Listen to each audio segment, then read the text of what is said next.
You're listening to Two Chunks and a Hunk, a movie podcast where we give pumps and dumps.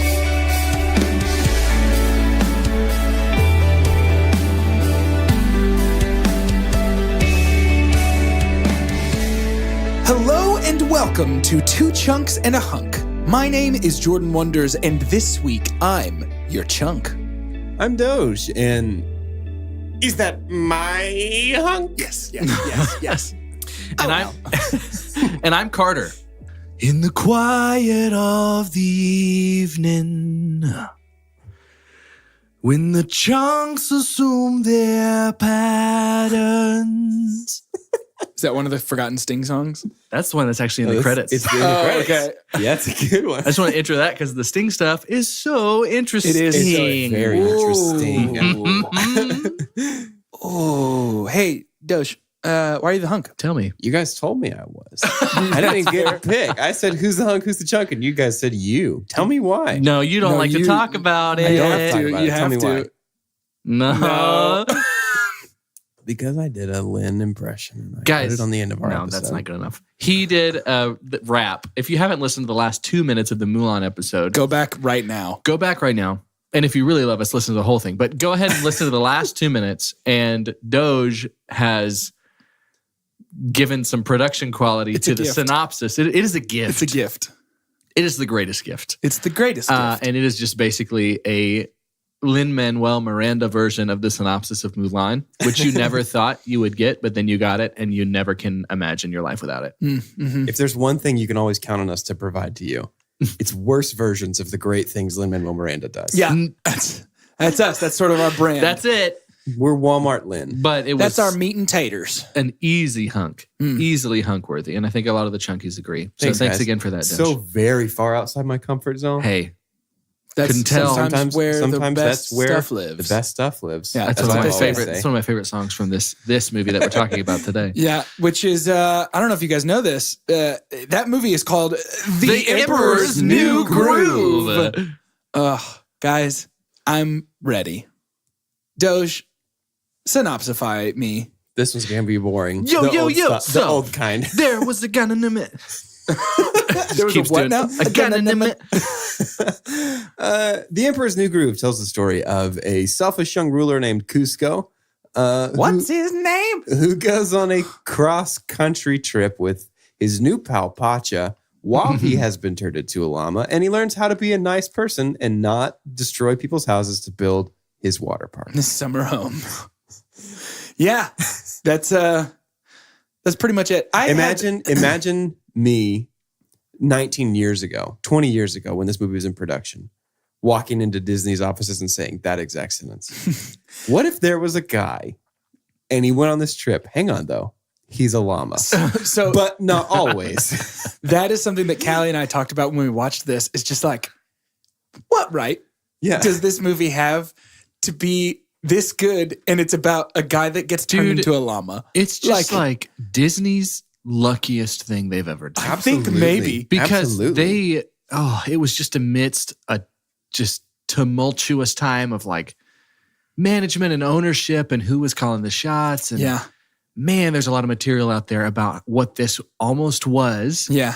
years and years before. I think the idea they originally had was like a 94 for this movie. Yeah. And it was it just a follow-up to Lion King. Yes, a follow-up, and this is what we got, right? Right. But here's the thing, this is our number 2, Right.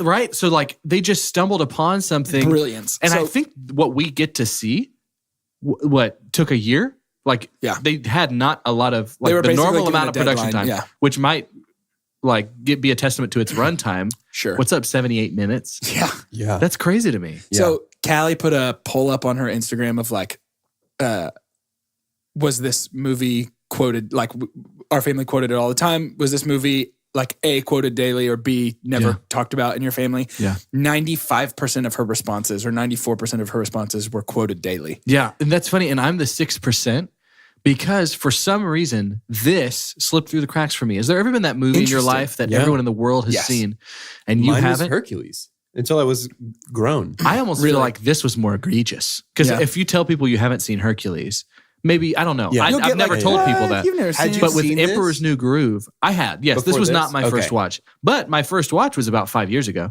No way. Yeah, which is 14 years after it came out. That's crazy. Right, That's and it interesting. is- I saw I this in mean- theaters. Yeah. My And mom, I totally could have. I was 12 years old. Yeah. my mom wouldn't let me go see this in theaters. I really wanted to. It's rated G. She Well, said, hold on. you know, she said she didn't want me to go see it because it looked just very smart aleck, and she didn't want me to be smart aleck. Well, lose. I know. Hey, Mom, if you're listening, sorry. Just No, Nailed it. about all Doge of is a it. good boy. It's probably because he didn't see it when he was a kid. I mean, look so at Jordan. He saw it in theaters. And I'm the worst. Look at him. Look at this guy. Look at him through your radio. This movie is something completely different than anything Absolutely. that was coming out at the time, or that I've seen almost since. Yeah. But let's jump right in, shall we? Shamo. We get introduced to our llama pal, sad, alone in a jungle swamp. Out in the rain, looking real pitiful. The animation is so fun in this movie. It is so fun, and right away, we are introduced to the voice of one David Spade. And for me, David Spade, by and large, whatever. I mean, Yeah. don't love him, don't hate him. Mhm. It's kind of nothing to me. I can't imagine this movie without him. Yeah. This has to be his pinnacle. Yes. Yeah, I would say this is peak David Spade. Yeah. I'm not sure. Not Benchwarmers? Oh, but that's such a good I mean, one. like all the stuff he did with Chris Farley, though, is pretty iconic Sure. in Yes. comedy, like with the Absolutely. whole comedy duo type movie. Little stint on SNL. But yeah. Overall, though, I don't much care for David Spade. No, I don't. And Outside that's of what's this. funny is I feel like it's a hit and miss with him. Yeah. More miss than hit. You know, it's not the Cali Wonders poll of 96 to Yeah, 4, Right. but it's probably like 70-30. Like I Yeah. feel like a lot of people don't. I mean, if you love Joe Dirt, you like him a lot. Right. So maybe a lot of people from like where we live from. Statistically, if you love Joe Dirt, you have very little overlap with the people who might be listening to us right That's now. probably true.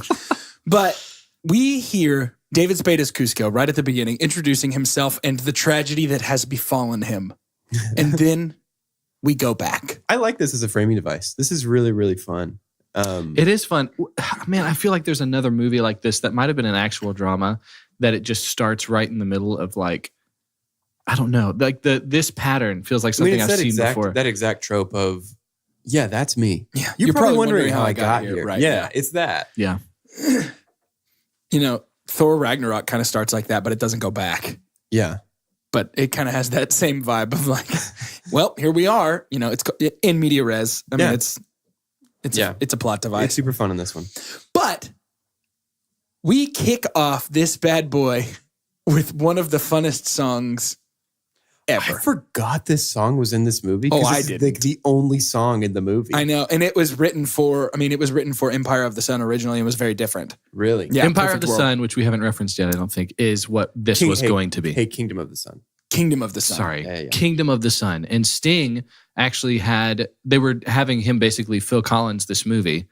And he They were was going to right. have, or Him- Elton John Elton this John movie. Yeah. And have six songs that he would have produced and written and probably sung in most of them for that song. It was going to be obviously a lot different. It wasn't going to be as funny as this one. So it was actually a retelling of Prince and the Pauper, where Cusco, still played by David Spade, was going to swap places with Pacha. Who was going to be played by Owen Wilson. Owen Wilson, right. Oh, And man. they were identical, swap places, and then Yzma, still played by Eartha Kitt, was going to change the actual Cusco, whose name wasn't Cusco in that movie, but was going to change Cusco into a non-speaking llama and then blackmail Pacha into like doing her bidding as the emperor. Well, and there was like even love like stories. Cusco had like Cusco's character had like a twin. Right. To yeah. No, all that's over the place. Pacha. Oh, Pacha was the Pacha twin. was the lookalike Man. pauper that the prince finds. Yeah. So there's a Wow. there's a a fascinating talking llama. Wow. there's a fascinating documentary about this called The Sweatbox. The sweat. Did you get to watch the I Sweatbox? didn't get to watch The Sweatbox. It's tough free to online. find. And there's my super dump. Oh. The Sweatbox is like impossible to find. You can find low quality versions on YouTube. I could not find I heard it was on VidMe, which I don't even know what that kind is. of That Feels any kind illegal. of Disney, It does feel illegal. Disney's done a great job squashing this. Oh yeah. You know what I mean? Like they don't want people to watch the Sweatbox. And that's a bummer because I'm very interested in the behind the scenes stuff, and there's very little out there. It's highly rated too by the Yeah. critics that got to see it. They're saying this is like an exposure. Yeah. Didn't type Sting's thing. wife make the documentary? She did. Yeah. She produced it. That's what I thought. Sting S. Sting S. Yeah. Stang. Stang. And they used a lot of footage of like him actually recording all that stuff. Yeah. I'd love to watch it. We need to I try do. and I find want it. to. I would rather just hear the songs than see that documentary. Yeah. Yeah. Even though I'm very interested in both. Right. But I just love Sting. So But we do start out with sort of a remnant from the past with Perfect World, that song, which is one that Sting had written, albeit sort of a sillier version. But Yeah. that song, the opening of this movie sets everything up. yeah. It is so perfect with who is Cusco and what's his deal and how selfish he is and how much power he has. And then we are immediately introduced to Pacha and Yzma and Kronk. And those are, I think it's fair to say the four major players, right? Like, here's what's so crazy about all of it too is this is all just a product of a timeline they could not move. Right. Because it still had to be released in the summer of 2000 because they had all these other deals that they had with like merchandising, like McDonald's had toys and all this other stuff that was supposed to spawn. And like, we can't, like, it's out of our control. You have to do this. And I just can't get over how lucky this ended up being. Yeah. For real. And this is the only way it feels like the only way they would do something like this. Have they done anything like this since? No, I don't think so. Because this movie is equal parts comedy, parody, and drama. And I think that is a mixture that Disney sometimes shies away from. Yeah. This is the closest to Shrek that Disney's ever come. Yeah, You know what I mean? think I agree with that. Tonally. Is there something about The Emperor's New Groove that feels Mel Brooksian to you? Yes. Yes. Very much. So You know what it is? much to Okay, me. I'm going to use a big word, and I'm not as smart as it makes me sound, but it's the anachronistic humor that's involved. So, like, it's the humor out of time, sort of, where, like, these characters, because the movie's set, I believe, in Peru, technically, and, like, these characters from... Because this is the Incan Empire. Right. Yeah. These characters from Incan era Peru should not understand being hypoglycemic and going to a diner and, like, roller coasters and, like, all of these things sort of... that are there but shouldn't be. Yep. It's that sort of, in the same way that Mel Brooks loves that like medieval with modern sort of. And Mel Brooks, every villain in his movies is so ridiculously funny. Right. Yeah. Every villain is almost my favorite part. But then everybody is so funny. Like everything about it, there's not a single character that is put on screen to not be funny. Even Pacha's family. Like every character, and there's only also in a Mel Brooks kind of way, there's like 12 characters and that's it. It feels like a one-act play. Right. Yeah. Mel Brooks, he's young Frankenstein, right? Frankenstein, this feels one of my very favorite, young Frankenstein. one of my Passion of favorite the Christ, comedies. right? Braveheart. That was him. Yeah. Gibson. Mel Brooks. That's Gibson, Yeah. actually. That's my favorite Mel Brooks. That's Gibson Brooks. But Young Frankenstein is what comes to mind, just with like the silliness of sort of a well-known type of story. Yeah. But you know what's interesting to me, and so spoiler alert, I guess, is that I love this movie kind of undyingly. And so it took me a long time to find my super dump. And here it is. And it's because It's that this movie's too short. I it want is more. well, also that, but it is so strange to me that this movie is the namesake of this movie has literally nothing to do with this Emperor's story. New Clothes, yeah. Yeah. The Emperor's New Clothes and Emperor's New Groove could not be less related to one another besides the fact that there's an emperor. Yeah. Yeah. I imagine in the pre-screening, like the writer is sitting there and he sees the title on screen for the first time. He's like, oh shoot. And like his eyes get big and he looks both ways and he's like, is anybody going to pick up on this? But then everybody's laughing so much. He's like, We're good. Yeah. right. But it felt, nothing to do So with if you're wondering why that's such a lame super dump, it's because I really scraped the bottom of the barrel for that one. But there we are. That's fine. Cusco's a jerk. And that's something too that is so unique and we don't really see much anymore is like in terms of a Disney protagonist, like it's like a question mark because like what a jerk. Right. and it's interesting because I feel like sometimes the fat bumbling sidekick stereotype goes and leans more towards he's a dummy with a heart of gold, and Pacha is not dumb and does have Pacha is the most like morally true character in the whole movie, and also is so helpful and so smart and so loving and kind. Like it's so interesting to me the dynamic that they have created between our main characters. Yeah, and I'm going to bounce around a little bit and see if we can pull this off. So Who would you say the four main characters in Aladdin are? Aladdin, Jasmine, Jafar, Genie. How many of them are voice acted by somebody you are familiar with? Genie. One. Okay, let's jump around and let's just do Hercules, top four. Hercules, Hades, Meg, Meg. and Phil. Yeah. I'd agree. How many of those? Two? Two. Tarzan. I'm not doing all of them. I'm just giving Yeah. you examples. Tarzan, Jane, probably Kala, probably Turk and Clayton. One or Two. two? Yeah. This is four. This is like 4 for 4 Right. for most people. I mean, yes, Right. you might not know who voices Kronk and that like but Eartha Kitt's a big deal. Yeah. And Right. she voice Well- acted this at the age of like 73. Which is crazy. And she did so well. But Great. Kronk was Patrick Warburton had already done his Seinfeld stint and had already. That's what I'm saying. He's a big name at that And point. John Yeah. Goodman's probably the biggest name. Yeah, at I think Pacha. so. At that time, maybe David Spade over him, but maybe Yeah. not either. I mean, like, Goodman still had Roseanne and all that stuff that he'd true. been doing. So Ooh. it's tough. But yeah, this is a 4 for 4. And Yeah. what they did is it's all four people that are pretty funny. yeah. And that's Yeah. what happens. And that's what felt so Mel Brooks about it too. It was Maybe I just a- don't know enough about Eartha Kitt, but it is shocking to me how good Yzma is. Yeah. Eartha Kitt was one of the first that we see on screen Catwoman, Yes. which makes Yeah. it funny that with Adam West, right? she ends up turning into a cat at the end. That was actually on purpose. Interesting. as a reference to that, I from did what I not might have even read. think about that. Doge, do you have to say something? I right sure now? do, guys. Eartha Kitt is my super pump. Oh yeah. She is unbelievably Okay, good. 73. in this. Like the energy Yeah. that she had, because Yzma is Unbelievable. just Yzma is Yzma the funniest villain? Does Kronk count as a villain? No. Kronk's a Then yes. sidekick. More than Hades. Like it's like Oh yeah. that's the two that I had to fight over a little bit. Good call. Yeah, I think Yzma is the I funniest. think Yzma's better. I think she Yeah. is too. which She's is incredible. That's a big She's so good. deal. I think she is too. Yeah, her timing and like to me, the thing that gets me the most about Yzma is her inflection, which is a weird thing I feel Yeah. like to zone in on. No, but like you're exactly right. the way she says, I always laugh. So again, I can almost quote this entire movie, so forgive me. But like when she's got the broccoli I and was she's like, just about to bring that scene him in. on the head, like that Yes. whole thing Him. is so good. The Yzma Kronk relationship. So she has hired him for his Wii Sports appeal, yeah? I believe That's the so. implication is that she hires Because Every the- 10 years. Yeah, Every 10 years. that she Yeah. outgrows their attractiveness. Yeah. Okay. I think that's Yuck. amazing. No, I mean, yes, yuck, first of all. But second of all, that is like It's Kronk. so funny. Okay. Yeah. Let's keep going.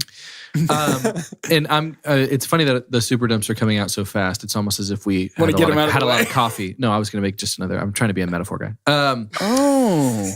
We Maybe You're coming out so fast. Maybe leave that Um, to the pros. So my leave that to the metaphor people. My super dump is Disney seems too proud of all the other stuff that worked well to not keep doing this. Ooh. We did not get Carter. anything else like Emperor's New Groove because I think deep down they feel cut by what happened with it. They were Yeah. like, this is not very Disney. I think that's why it's popular. Like somehow Yeah. Emperor's New Groove is more popular because It's almost more DreamWorks than Disney. it's it a feels short like. really comedy.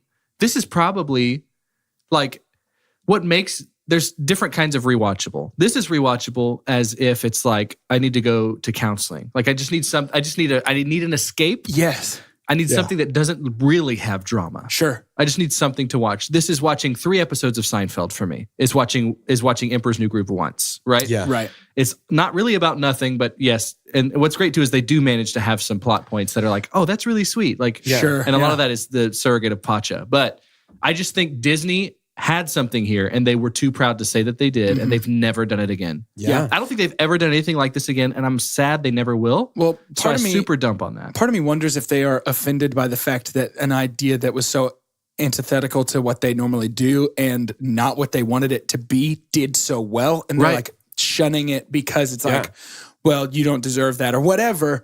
But I think I agree specifically with what you're saying about its rewatchability. Oh yeah. I find this movie, and this is totally subjective, but I find this movie infinitely As in, I could finish it, start it over, and not be mad that it just started again. I have probably seen this movie close to triple digits, is my guess in my lifetime. gracious. That is crazy, dude. We used to. I don't think I've looked at my wife that many times. I think I've seen it triple 100 times. 3. I think this is sort of a fun anecdote, and let's cut it if it's not. But when we used to go on road trips in our old minivan that had like no TV or anything, we would bungee cord. Wait, do you have minivans with TVs? You know, like most people. There's a point. We would bungee gotcha. cord a TV to a milk crate in between No the way. two front seats so that we could watch stuff. Yes. And we would have to put headphones in for every movie except Emperor's New Groove. And my everyone parents would wants say, to listen. turn it up. Yeah. Because they wanted to listen because they loved it. Yeah. And I think there's something to be said for this movie that kids and adults love not only equally, but almost for the same reasons. It's such a funny combination though, because it's like it almost checks a box for every kind of humor. Yes. Like a kid gets to watch it and look how funny they look. Oh, they fell down. Yeah. Oh, they're so mean. Haha, he's silly. Wrong lever. Haha. But then like the script Oh, The script is so it good. is tight. is so funny. Yes. So funny. Back and forth. I mean, it is just like quick. And And you miss things. A lot of the dialogue, it's interesting. I was expecting to find that a lot of the dialogue was improvised. I think a lot of it was scripted. Like, I think so. the script is just that good. I think feels it is. scripted. Yeah, it's scripted. It's a strong script, but it definitely feels still scripted. And when Yeah. we're talking about improv, and I guess not really an apology to the Chunkies. If they voted this second, they've seen it a lot too. So I guess we don't have to go as chronologically through the entire movie, through all the Yeah. scenes. But because you talked about improv, so Kronk, man, what is that guy's? Patrick Warburton. Warburton improvised his theme song. Yes. And he had to sign a, yeah. He had to sign the rights over to Disney for that No theme song. way. Yeah. Yeah. That's crazy. Which Yeah, is because maybe one of the best scenes in the whole movie. it's really funny. I think that scene is why Kronk won I think our, so. our Spring Delirium. I would argue that rewinds all the way up to the beginning of the dinner scene. Yeah. Everything about Krunk Because that that is goes good. from dinner scene all the way through My Shoulder Angel. What to do Yeah. with the body. My shoulder yeah. angel. Yeah. Golly. Yeah, it's all I mean, I just can do brilliant. this. The one that's like the one-handed No, push-up. he's got Yes, a point. You see what I mean, though? It's so quotable that Yeah. it makes me feel like a dork. Yeah. 'Cause Yeah, it's that's just, fair. it's just like, So you let's know talk that about- part where it's like, and then I just quote the whole thing. Yes. And there's, and again, it's so much about these four main characters. It is. So actually, I'm going to steal your thunder for 1 second Yeah. because since it's so much about the four main characters, I want to take a second, detour from them, and get it out of the way talking about the other best characters, in my opinion, which are Pacha's family. I love Pacha's family. Yeah, they're great. They're in a movie with such strong four main cast, you wouldn't expect them to have another subset of characters that are equally as fun and engaging, especially with two, frankly, annoying children Right. that are so great. They're great. But I mean, his wife and kids are so good. Yeah. And, And there, I love how much respect Pacha shows his wife. yes, And how capable she is. yes. And he's like, no. And They it's got not this it's not covered. kind of the like what you feel like guys watching a football game would say about their wives, right? Right. Yeah. That's toxic. Like we shouldn't like you should never negatively talk about like that just because everybody else is doing it. Right. Like Yeah. he legitimately is like, no, I respect her a lot. She She's got knows this more than covered. I do. Yeah. And then we see that later when she's trying to help distract, which is also in a really funny scene. Yeah. So good. But Everything she was with double she was Dutch our and- maybe yeah. only pregnant character we've seen. She's the first ever pregnant character Disney ever depicted in an animated movie. yeah. So Has there been another? I don't I'm know. trying to think if there's another one. I'm not sure. think there But I is. know that she was the first. Yeah. I mean, we might the- see like Ellie in Up maybe at the beginning. yeah. Oh, yeah. Sorry to bum you guys out. That Yeah. movie's still sad. That didn't change. But yeah, I mean the one that's dead. I don't have a lot of depth to talk about with them, which is why I just want to go ahead and get it out of the Sure. way. But I didn't want to accidentally get to the end and realize that I didn't mention that I really love their Yeah. characters. Well, honestly, even the old man is like, I drew off his groove. Like that's Beware the and that's Winnie the Pooh, groove. right? That's the voice actor for Winnie the Pooh. Jim Cummings, yeah. Okay, I didn't look. You'll hear it. You'll hear it for Speaking sure. of double dizzers, the waitress at the diner is Tantor's mother. Yeah. Yeah. what a unique double diz. Oh, okay, Yeah. can we talk about how much she as an animated character looks exactly like what I think she probably looks like in real life? Yep. It's kind of weird. That's hilarious. We gotta say, so we clearly see at the beginning, Yzma wants to take the throne. Right. Cusco knows this. Right. He's trying to come in and say like, hey, I know what you're up to later. And she Yes. says, what do you mean later? And the scene too, and we're not going to be able to say all of them. I guarantee you we're going to listen to this episode on Tuesday and be like, crap, I can't believe we never talked about that. Because that's how full of content it is, how dense it is. But when Kronk is putting down the busts of Cusco for Yzma to smash them, clearly this is not the first time they've done it. Right. And Kronk he's like, got to make sure that the face is at her so she enjoys it more. Like the little things about how funny this is. Right. And then that goes straight into the dinner. Yeah. What act? So if it's 3 acts, right? I'm looking at my structure boy Yes. of storytelling. If it's 3 acts, does the first act feel the fastest in this movie? So where do you define the first act as ending is my question.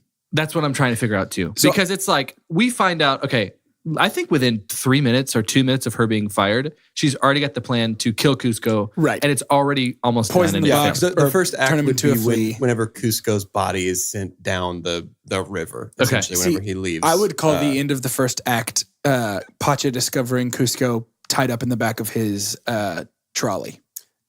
Yeah, I mean, those are like a beat apart. So, Right. But Yeah. And it's tough because I think maybe because of the wit too, this whole movie feels fast. Yeah, but not, it really not does. in a bad way. No, I mean, I it agree. is 78 minutes. No, I would say, in fact, it's in a good way because to me, it feels so fast paced and over so quickly that it's like, no, I want more. Yeah. And not in a, oh, there wasn't enough way, in a, I could do this all day kind of way. Yeah. Call me Cap.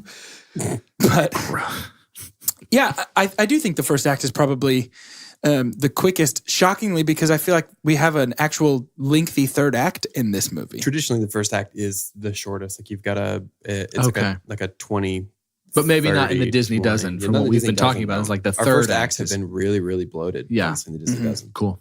Takes us a little bit to get to what our story's about. Do you think that's part of why this movie is so easy to watch, is because it just flows correctly? I think so. I think the pacing is it's like you said, it's just relentless. Right. Like it's so, It is so relentless, fast. yeah. And It is. in a good way. Like it, Yeah. because if you let it breathe too much, it stops being funny. Yeah. You know what I mean? I think I agree with I that. think it's good. And it really is almost an assault of humor. Yeah. Like to the point where there are certain points in this movie where I'm not done catching my breath before the next thing that makes me laugh starts again. Yeah. Yeah. You know? Particularly with, did you guys notice the visual gag when Krunk mixes up the poisons and dumps it in the cactus and the cactus is a llama in the next shot? Yes. Yeah. That's just brilliant. Yeah. There's so much good stuff like that. There really is. But we end up, theme song, Shoulder Angel and Devil, all such good stuff. Cusco goes over, ends up in Pacha's, wagon? His Let's say cart. wagon, cart. And then back I at guarantee Pacha's you house. there's not a chunky out there that's going to correct us. And if they do, they're like, wow, what a jerk would I be with my cart knowledge. Cart wagon. I'm sorry, dude. Quaggin. That's a wagon. But we end up at Pacha's house, and thus begins, I think, our second act. Yeah. And we're going to talk about that in just a second. Because right now, it's time for Shout Announcements. Welcome to Shout Announcements, the part of the show where we give shout outs and make announcements. First shout I out. hate it more every time. First shout out's going to go to Wax Space and Tyler Station. It's where we are right now recording our podcast. We drink their coffee and their snacks. And we're in ya. Yeah. That's my favorite part every time. Trying to avoid Because of that. the good singer and all her songs that we love. Thank you, keep Wax going. Space and Tyler Station. If you're in Dallas and you need a place to work and don't have one, check out Tyler Station and Wax Space. Also, we want to give a shout out Sorry. to Podbean. We pay you money. We put stuff on you. That's right. It's our podcast. Thank you, Podbean. Podbean. Trying to mix it up. Yeah, we're good at this. We got a couple of emails that became buried in our double week a couple of weeks back whenever we momentarily slipped out of your mortal time stream into our own podcast time. Yes. So we got a couple of emails back then that I neglected to shout out. And those shout outs go to Cody, Jacob, and Jonathan. Thank you guys for reaching out. Some of you had reached out with good observations, good questions. And we have not emailed you back yet. Again, because we've just been spending a whole lot of time in our own sort of podcast temporal slipstream, but now we're back and we're here and we'll reply to those. And we're Yeah. here and we're back. We've talked about a lot with Emperor's New Groove how the production team just kind of got like Disney as a whole got lucky. Like something just fell together and it worked. Right. And that's what this podcast feels like. Yeah. And it's not to be like, of course, the last thing I would say is we don't need the listeners because we do it for you guys, but we would still do this regardless. And I think that shows. I think we would, like, we enjoy each other, we enjoy the content, and we enjoy like putting it out there. But what is just so amazing is how many of you reach out to us like that. Like, I think there used to be a season to where it was like, let's make up a shout out, right? Like if No, we've never no, done that. I mean never, but it was like I was a ghostwriter and I just had these different names and I was like, hey, love you guys so much. No. You're amazing. You have a whole bunch of burner emails. We kind of, I mean, we get to follow like how many downloads we get a week and all that stuff. And it's really humbling and it's an awesome thing. And we're never going to change. And we're really conscious of that, by the way, too. But it's been, this is so much a thank you. And it continues to be an ask of like, subscribe. If you haven't already, go ahead and subscribe because that does help us out a lot. Rate and review. We are over 100 now. We're at 101. Yeah. On a Disney day. How perfect, right? Perfect. 101 Dalmatian reviews. Rate-mations. Review-mations. Yeah. Dalratians. Yeah. 101 Dalratians. Very good. That's great. For more of that content. Don't you want to hear us make more good words? Right? So thanks for dealing with us for that long. But please continue to rate and review. We're getting closer and closer to a big step in October, hopefully, to being certified critics. That doesn't mean we're going to leave this venue or this surrogate for our ideas and opinions, but we'll just have more momentum to keep going. And so we're excited for that. And so thank you guys. Thank you. Thank you. Before we finish up with... Oh, it's almost like you were so confident you could do a good job that you messed up. Before we finish up with shout announcements, we have one important thing to say. And I just can't wait. Ooh, I just can't wait to do what? To be king. That's right. Next week, we are reviewing our number one winner, The Lion King.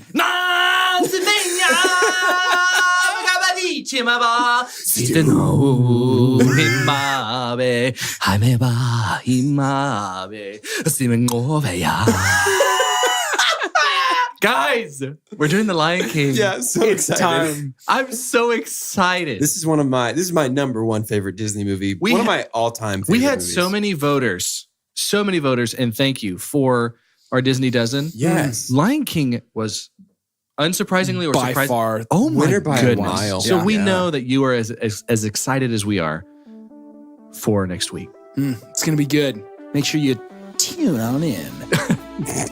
Well, that's it for shout announcements, and now it's back to the show. And here we are in the meat of our story. Nope. And we're back. And here we are sort of in the meat of our story. Pacha has met Llamified Cusco, Yes. and it's time to go on their adventure. I love Pacha. Yes. Yeah, I really do too. It was really tough for me to pick a super pump between John Goodman and Eartha Kitt because they both, I mean, everybody, but them in particular, I feel like their voice performances are on another level. Yeah. They're so good. In a theme of all these changes for the better with the craziness of the production of what this was going to be, like John Goodman's way up there because he was one of the not original ideas You know, for this. he doesn't say wow even one time. No. And that's a little Wow. disappointing to me, but, you know. Wow. But man, I mean, he's a double dizzer. We got to talk about that too. Oh, yeah. He's a double dizzer. He's James P. Sullivan in the Monsters Incorporated franchise. Got something true. for you. Chipboy's a triple dizzer. do tell. Oh, He's- I know why. He's a character in Princess and the Frog. What? Then he's a quadruple dipper. Stop. Is this 'Cause happening live? He's Baloo in the Jungle Book 2. What? John Goodman is a quadruple He's a dizzer? quadruple dizzer. Does That's Disney incredible. own 10 Cloverfield Lane? Because if Honestly, so, probably do. They probably do. Was it done by 20th Century Fox? I'm gonna I give that a don't quick know. Google. it was JJ. Quintuple dizzer. Like it's getting to the point that I don't know what the term is anymore. Like after quintuple, sextuple? Sextuple and Sorry, septuple. we sports We sports tuple? tuple. We have a good friend who insists. Just this is sort of a by the by that both J's in JJ Abrams' name stand for JJ, so his name is JJ Abrams. And It's JJ's all the way down. I do love that very much. I also think it's funny if both stand for Jabrams, and so it's Jabrams. My God. But that's sort of just a me thing. Thank you, Liam, for that good joke. I don't think Disney owns Cloverfield. Oh, 10 bummer. Cloverfield Lane. We're Dang that it. close. So he's only a Only quad. John, what are quadruple you doing, dizzer. man? Bummer. There can't be more. I mean, outside of the people that were intentionally dizzing so much. I'm gonna check his IMDb. Interesting. So besides just how silly and fun it is there much to say about the romp through the jungle with the squirrel and the waterfall? Yeah. Okay, for sure. talk about it. Let's do Because this. Bucky's my super pump. Whoa! Yeah. Here's the thing. I am blown away. And it is so funny to me when you can have humor that nobody and yet everybody understands. Okay. Bucky does not speak English. Right. Thankfully, and makes it another layer of funny, Kronk speaks Bucky. Yes. But man, there's just something about his pupils getting smaller when he's about to pop that balloon in front of all of the Jaguars. Yes. Bucky is the dense in a movie that is just dense with funny. Every single thing Bucky does is hilarious. When he doesn't want to talk to Yzma, Yes. and Kronk's on his side.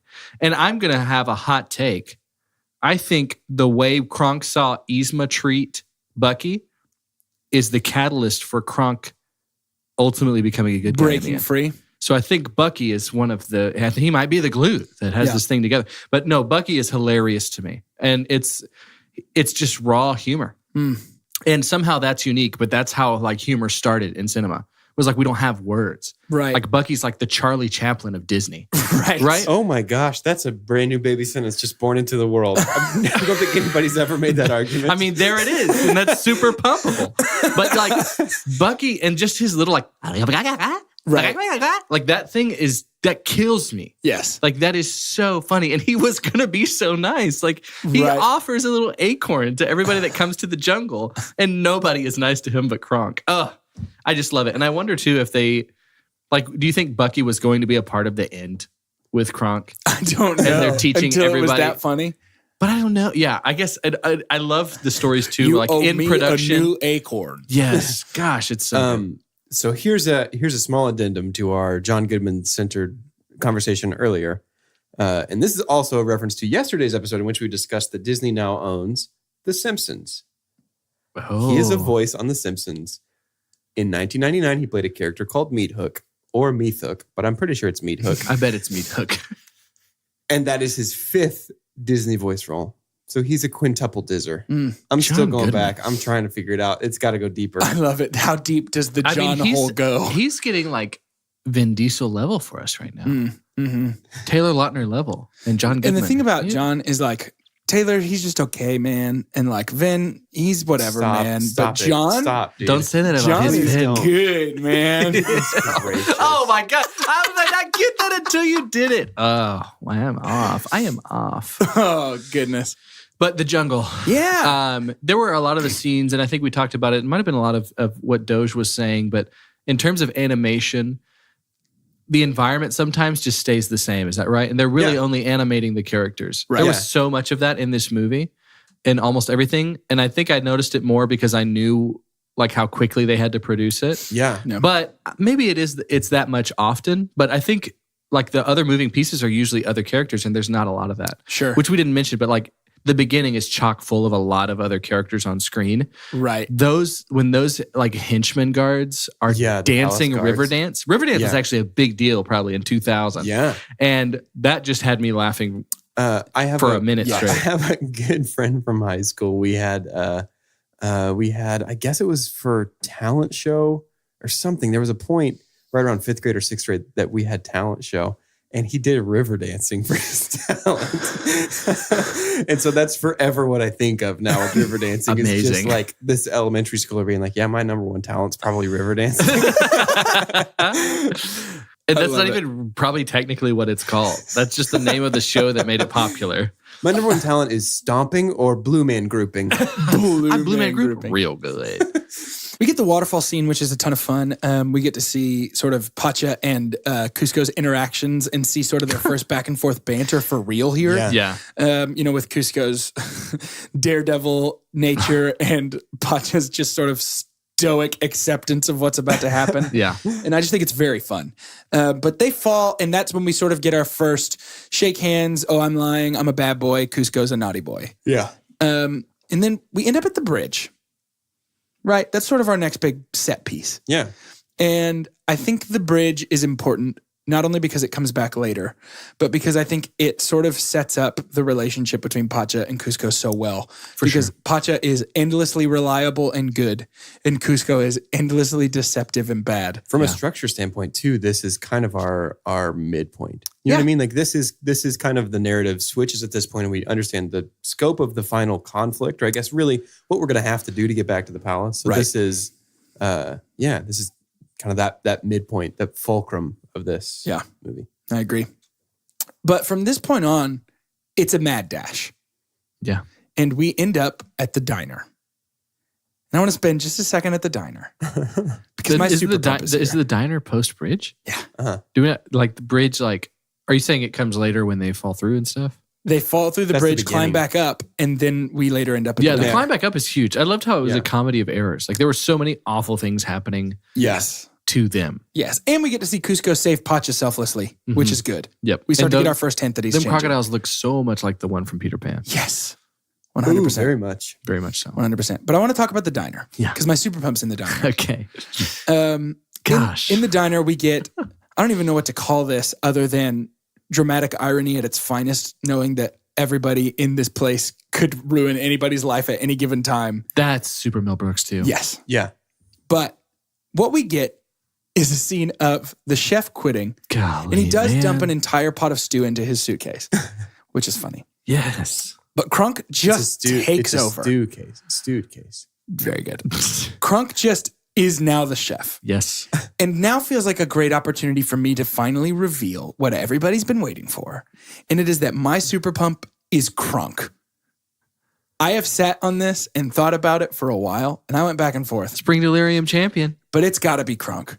Kronk himself. This movie would not be the same without him. No way. He is hysterical. He is innocent and goofy and kind, and just happens to accidentally be tied to this. He never really feels like a horrible woman. threat. No. Right. And when he's the chef, and maybe my favorite scene, if I had to tie it to one for why he's my super pump, is when he immediately transitions into chef speak when the waitress tells him what the order is. Yeah. And he just, boom, rattles it off. And he's just making it. And now all of a sudden, that's what he cares about. Yep. He doesn't care about, he's the chef now. Yep. And that's all he's got to do. That's so funny. And I love it. I love it too. But there's so much more with him. The speaking squirrel and his shoulder angel and devil and him second guessing his skills. Later on when he finally decides to stand up to Yzma and cut the chandelier. Like everything that Crunk does, everything he is what I think of him first when I think of this movie. Yeah. He is my super I would say pump. he's probably most of the reason that this movie is second place of our Disney. I think so too. Yeah, I think so too. And it's funny because it's like there's a lot of respect and admiration for John Goodman and quintuple Dizzer. Yes. But then again, there's also one that you do a character so well, they're probably never going to use you again. Right. Because all they're going to hear is Kronk. Right. The only other thing that he was used for, Disney, was Buzz Lightyear of Star Command. He played Buzz. Yes. Okay. Which is And pretty good. He's pretty good. also your flight instructor on Soren. Soren. Yeah. Yeah. Oh, yeah, he is. Yeah. Which I love. And at this point, Smell the oranges. Crunk Oh, yeah. Hang light. Crunk has made Patrick Warburton's voice like an instant love for me. Anytime I hear him talk, I'm like, Crunk. It's Kronk. You know what I mean? And Yeah. so just easily my super pump. And for sure. I love when there's moments where, like in a TV series, it would be an episode. Like there's the soup Nazi of Seinfeld, right? Right. There's like all the different things that happen there, or there's like the whale episode of Seinfeld, and I have a lot of Seinfeld references because I love it. But when you have a movie where there's like a place, like there's a certain part of the environment that you're like, you get a feeling We're like here you're now. like Yeah. the roller coaster's not clicking anymore and you're about to just go down. Right.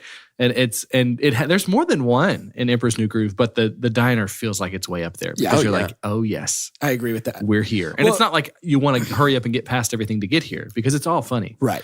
But But you get we here. get our major breakup between Pacha and Cusco. And then they get back together. They're ready to go once Cusco And realizes. the door scene with Yes. Yzma and Cusco. Yeah. Oh my God. So good. On second thought, make my potatoes a salad. It's just too good. But we get Cusco, sad, with a bunch of llamas. Pacha comes and says, let's do this. That's a sweet reveal that he It followed is. him the whole way, though. When he's It is. talking to the other llamas. Yeah. Well, and he has, I've never thought Pacha's about this very before, but he's thoughtful. got his poncho back. And which means that he was right behind him because he just throws that on the ground. Yes. Wow. Good catch. So I love that. But they go back home. We get the great scene with the family distracting Yzma and Kronk and Gosh, I love Kronk so much here. His Let's not interaction- wait till the next family reunion to get together. yes, so and the good. double Dutch. Like and on my count, we switch. It's time. Okay. he doesn't want to break down the door that they're locked in because You it's like kidding a me? whatever nice. Hand carved mahogany. Yeah. Are you sure?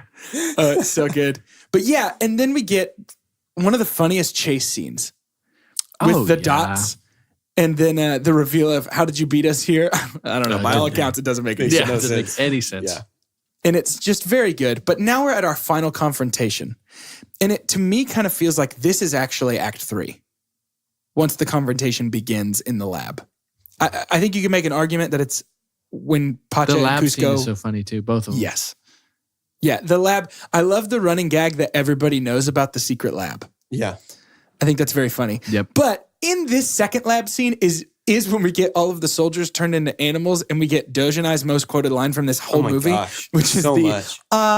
I've been turned into a cow. Yeah. Can I go home? Yeah. I don't know why that just tickles my say funny that bone. so much, and I don't know why. I do too. It's not good. The constantly changing form of Cusco and then eventually Yzma in this battle Yes. feels a lot like the Sword and the Stones last. Uh-huh. Okay. Their yeah. third act when you have Merlin against Madame Mim and they're Yep. just transforming into different things. Good call. Felt like a callback. And I looked to make sure. I thought some of them were transforming into stuff that they did as like an homage, but I don't think it was. Okay. No. Is the only- whale the whale from Pinocchio? I thought think it was. is. It's you think so? I mean, it's the same kind. I don't know if it was like an intentional Interesting. look back, but I don't know. Yeah, I think maybe Disney's just got a way that they draw whales. That could Like, be it this is how too. whales go. Yeah, we crush it with this a Pinocchio. whale. Let's not reinvent the whale. I just didn't know if maybe they. Oh, Was that on purpose? No. but your Oh, that's reaction very was good. He leaned so far back, he almost went through the wall behind him. Oh my goodness. So we get a lot of fun stuff here in this final confrontation. Mostly Doge, your super pump Yzma turning Yeah. into a cat. Yes.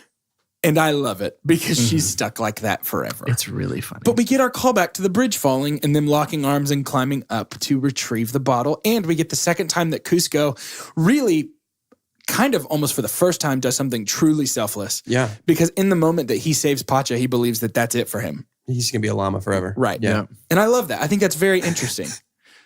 I'm just reflecting on that sentence that we just said. In the moment that he saves Pacha, he just believes he's going to be a llama forever. Again, there's no reason Welcome for to this our movie to serious be good. podcast where we talk about movies.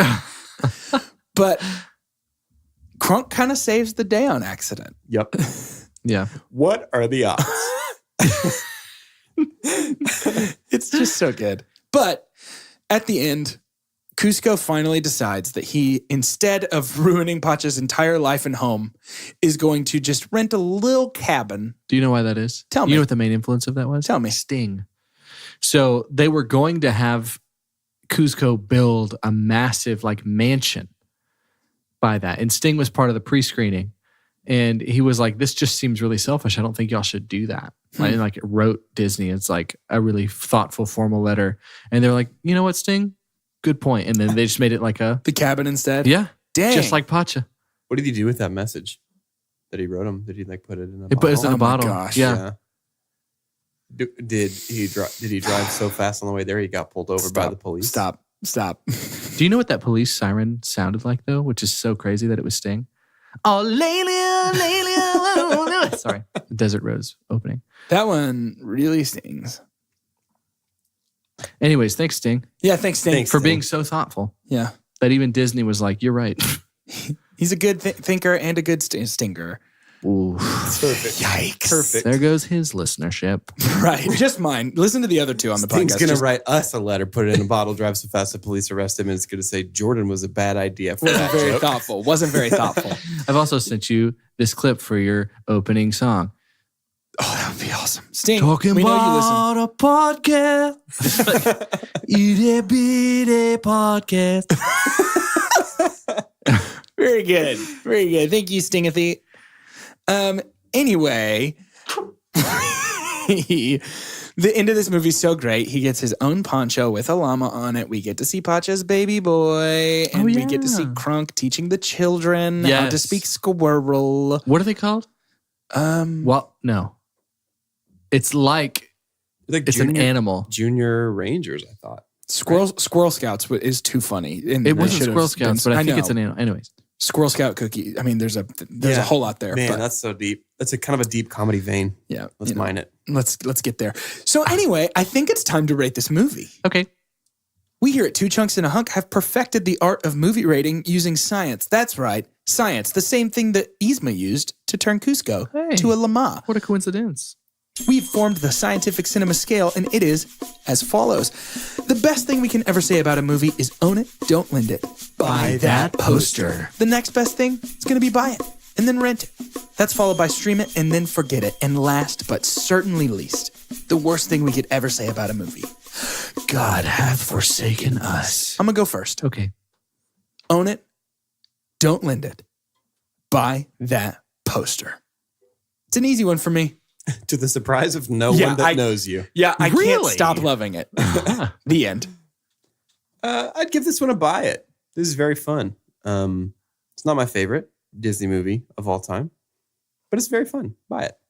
You know, I didn't know what I was going to do at the beginning of this episode of recording, but I think because of my appreciation for how unique it is in such an empire of movie making, especially tail end of the Renaissance here for Disney, what they would claim to be some of their best stuff. And the Super Dump that says, like, why didn't they do this again? I feel like it was kind of a dig at them. And so almost because the movie feels bullied a little bit, it's a buy the poster for me. I didn't think it would be that. Yeah. Yeah. And this was someone who watched it for the first time at the age of like 24. So it really is funny, and there's nothing like it. And so with the rewatchability and everything that I've already said, like I think I'm buying the poster. Yeah. So I love that. This is a good movie, guys. Did you guys watch Kronk's New Groove? No. That I have was no released interest. in 2005. I know. I have no interest. 5.9 out of 10. That's kind of what I thought. And then they did a TV show called The Emperor's New School, where he goes back to high school and Yzma's the principal. Yeah, you know Cusco's 17, turning 18 in this movie? Wait, really? Yeah. That's pretty crazy. But you know what's not going to be as bad as Kronk's New Groove and Emperor's New School? A lot of things. The movie we're watching next week, The Lion King. a lot of things. It's The going to be Lion King. great. So make sure you tune in, jump on in, check that out. Check it it will out. be the last movie in our Disney Dozen series. And then after that, we got Endgame, folks. Yeah. Oh, Yeah. I can't wait. Very excited. Another Cannot Disney wait. movie, Yeah. actually. 7 Disney movies in a row. At this point, I'm a Disney movie. 8 Disney movies in a row, because we started with Captain Marvel. That's Oh, true. They wow. know us. Every movie is now a Disney movie. They own us and know us. Welcome to Two Chunks and a Mouse. Two Mouse and a Mouse Disney edition. Yours is better. Now, to end this episode, here's what I'd like us to do. Yay. Each of us will say our name Okay. and tell which animal Cusco could have been transformed into that would not only make this movie worse, but make it nearly unwatchable. I'm going to go first. Okay. For Two Chunks and a Hunk, I'm Jordan Wonders, and I think this movie would have suffered greatly if Cusco had been turned into a common goldfish. I'm Doge, and you can count me out for The Emperor's New Groove if Cusco turns into a hagfish, because those are the nastiest so things ugly. that have ever lived on Yes, this they're so- planet. What's a hagfish? Look it up. Everybody Google it. They're horrific. I don't want to look they're at I don't terrible. want to look at a hagfish. Very, very slimy, very long and snaky, They got messed up tooths. but they're kind of like lampreys that suck onto sharks, Yeah. except for they're just so slimy, like legitimately, like looks like fart putty, like flarp. Ew. Yeah, it's very gross. Gross. That's nasty. Yes. I'm Carter, and no, it's not a calendar. I would say if Cusco was turned into a blue whale, Okay. that's going to really throw off the setting a little The bit. groove even. Yeah. It'll throw off the groove, and I think there's just the shots are gonna have to be so wide. It looks so small. You can't aspect really ratio is gonna be see weird. or hear. Like Bucky's almost obsolete now because he can't be seen with such a wide lens. Oh, he could ride in the blowhole though. That'd be kind of fun. I mean, that could be Like a kind tank. of fun. Yeah, sure. Yeah, that'd be awesome. But yeah, the whole scene too with them like locking arms and going up the water, like that's not gonna. It's not gonna happen. He could just wedge himself in there though. Probably, So or that could just be good. swim and he'd just Kinda eat the alligators, just smash like all blue whales do. Very good. Very good. Well, we'll catch you guys as always. The thing I say to end every episode. We'll be And seeing see you. We know we'll see you you when we get there. when we get there.